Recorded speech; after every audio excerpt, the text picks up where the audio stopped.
An ISP, Internet Service Provider, offering internet access to subscribers at a designated wireless hotspot is known as what?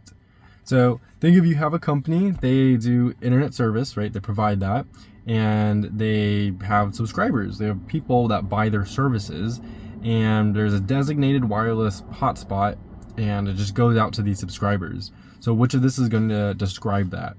Well, I know it's not going to be NSP.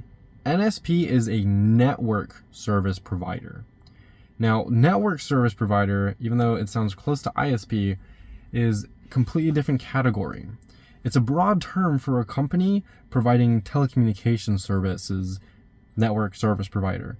And it can include internet. That's why it's a very broad term. They can do telecommunications, internet, various other things, but it's not specific enough to where it is designated wireless hotspot. Even if this was the only answer, it would not be the answer because it doesn't deal with a designated wireless hotspot for subscribers. Next, we have TSP. TSP is telecommunications service provider. This is another broad term. So you have ISP, TSP, and NSP. And it's another broad term for a company that would do communication services. So like voice, data, internet. Again, not focused on hotspots. And then we have NAAS. This is network as a service. It uses a cloud computing model, and the network services are delivered as a subscription. But it's not as a designated hotspot. So this might be a little confusing.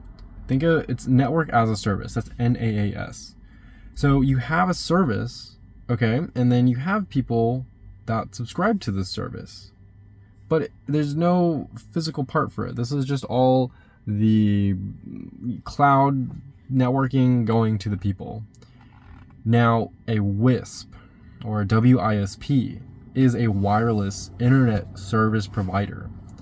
So it's ISP providing internet across wireless technologies. That's just where the W comes from, and otherwise it's the same thing as ISP.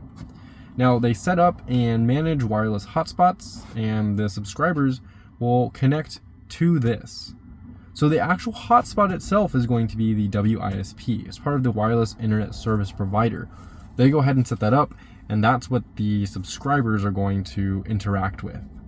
So an ISP offering internet access to subscribers at a dedicated wireless hotspot is going to be known as WISP, wireless internet service provider.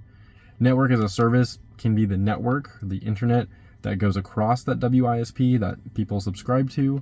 We have TSP, which is telecommunication service provider, is not even related, and NSP, which is network service provider, also not even related.